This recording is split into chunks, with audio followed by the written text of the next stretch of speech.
court confirmation hearings, both nominees were openly dismissive of arguments made based on international and foreign law. But as Justice Blackmun said some years ago, quote, if the substance of the Eighth Amendment, as the court has held since at least 1958, is to turn on evolving standards of decency of the civilized world, there can be no justification for limiting judicial inquiry to the opinions of the United States.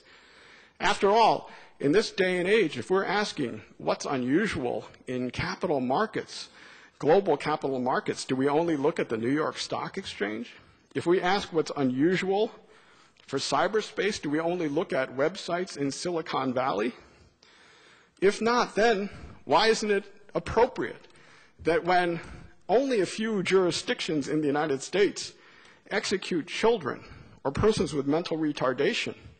that we look at those practices in light of global practices and call them unusual and hence cruel and unusual and hence unconstitutional.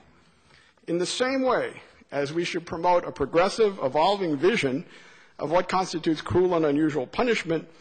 we should promote a progressive, evolving vision